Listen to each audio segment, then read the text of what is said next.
di Sabah sepintas lalu di Sabah persetujuan dicapai antara PPBM dengan UMNO. PPBM kata kau beri saya Ketua Menteri Sabah, di Perak kau boleh ambil jawatan Menteri Besar Perak.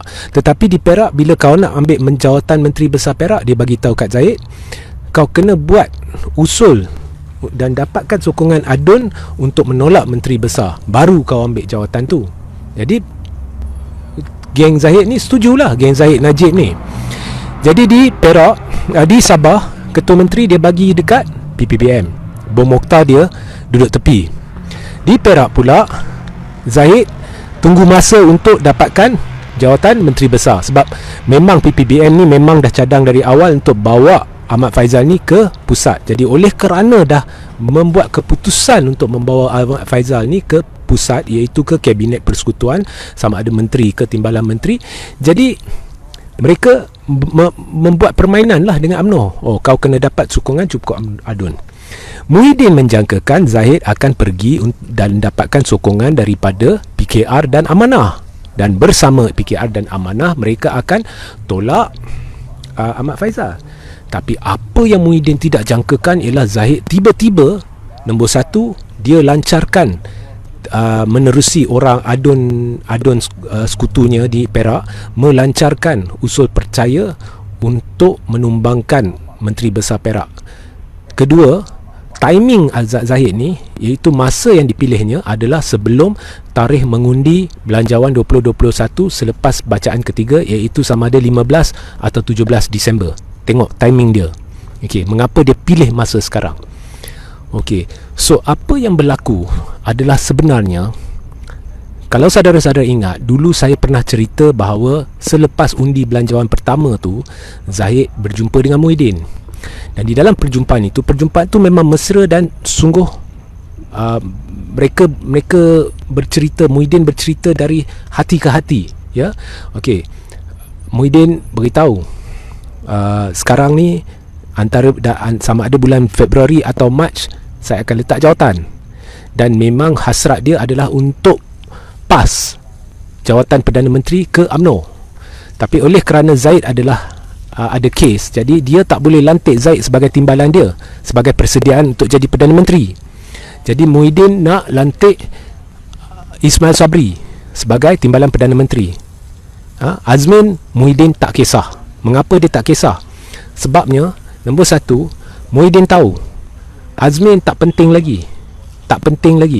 Dia dah tak guna lagi. Because why? Muhyiddin nak sebelum dia beri jawatan Perdana Menteri itu kepada Ismail Sabri, UMNO dengan PPBM bersatu. Jadi Zahid pun, saya dipahamkan, setuju. Jadi penyatuan UMNO dengan PPBM perlu dilakukan secepat mungkin. Dan apabila Zahid nampak bahawa Ismail Sabri dinaikkan sebagai timbalan Perdana Menteri sebagai persiapan untuk beliau menjadi Perdana Menteri pada bulan Mac tahun depan, maka Zahid akan pelawa PKR masuk ke dalam Barisan Nasional, bersekutu dengan Barisan Nasional. Jadi seandainya Ismail Sabri dalam beberapa hari atau beberapa minggu ni dinaikkan menjadi timbalan Perdana Menteri, dan seandainya Zahid memanggil PKR masuk untuk bersekutu dengan Barisan Nasional, maka tak kisahlah PAS nak keluarlah, Azmin dengan geng dia nak keluarlah. Sebab apa? Dah kuat dah.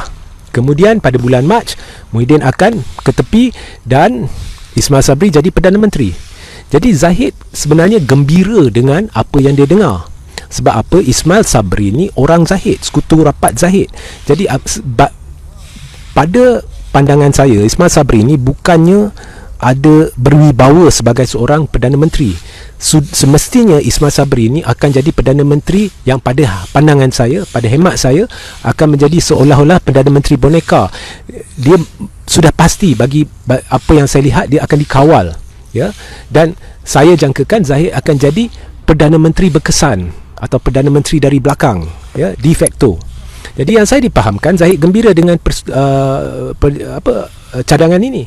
Jadi sebab itu tiba-tiba Zahid keluar dan dia kata jangan tekan Muhyiddin untuk jawatan timbalan Perdana Menteri.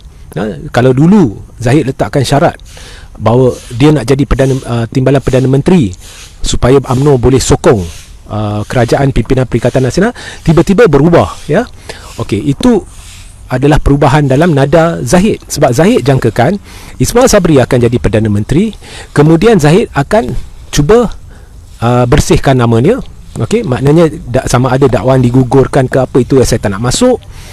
Kemudian pada selepas Zahid dah didapati tidak bersalah ke, atau dakwaan gugur ke apa ke, Parlimen akan dibubarkan dan pilihan RU15 akan dicetuskan, di mana Zahid akan dicalonkan sebagai pengganti Ismail Sabri. Kemudiannya sebelum PRU16, Zahid akan duduk tepi dan Anwar akan jadi Perdana Menteri. Okey, itu dalam kepala Zahid lah. Tetapi Anwar tidak setuju. Jadi yang saya dipahamkan, Anwar beri kata putus kepada Zahid.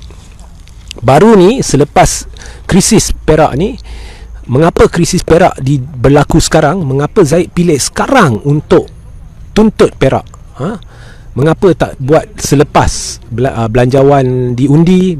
Mengapa tak buat sebelum? Mengapa sekarang? Sebab perjanjian antara Muhyiddin dengan Zahid bahawa kalau kau bagi aku Sabah, aku benarkan kau ambil Perak, dah lama.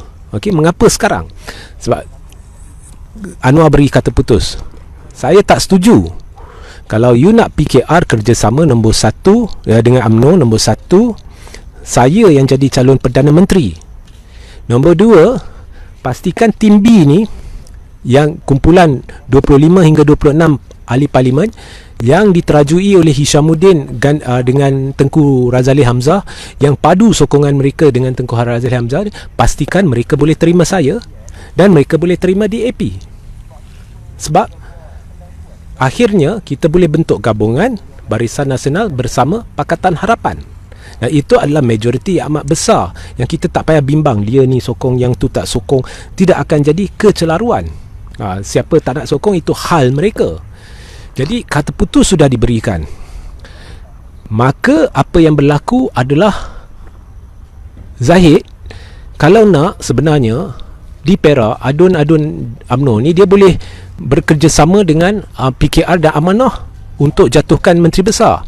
Tidak, berlaku sekongkol antara DAP dengan UMNO. Malah calon Barisan Nasional juga dapat tanda tangan surat akuan bersumpah oleh adun-adun DAP, beberapa adun DAP. Walaupun hari ini ada satu adun yang kata dia tak setuju, tapi rata-ratanya yang lain setuju. Sebab DAP ni berpecah. Ada kumpulan anti Lim Guan Eng, ada kumpulan pro Lim Guan Eng. Jadi UMNO ambil kesempatan sekarang. Jadi apa niat nak buat begitu di Perak? Mudah ceritanya. DAP dah kata dia setuju kerjasama dengan UMNO. UMNO dah kata dia, Zahid dah kata dia tidak, dia boleh pertimbangkan kerjasama dengan DAP, tidak mustahil. Pakatan Harapan. Dan Perak ni kawasan kuat Zahid. Dia dah turun, dia cuba untuk yakinkan pemimpin-pemimpin UMNO Perak untuk terima DAP. Malah di dalam UMNO 2-3 hari lepas saya dah bongkarkan berlaku satu mereka buat tinjauan kemungkinan UMNO kerjasama dengan DAP, penerimaan UMNO terhadap DAP. Jadi benda ni bukan rekaan. Okey, dan kenyataan sudah dikeluarkan oleh Zahid, tak mustahil dan sebagainya. Jadi sekongkol antara UMNO dan DAP sah wujud. Cuma yang tak pasti sama ada akhirnya dia akan menjurus kepada kerjasama pembentukan kerajaan UMNO dengan DAP. Sebab dalam politik 24 jam ni macam-macam boleh berlaku.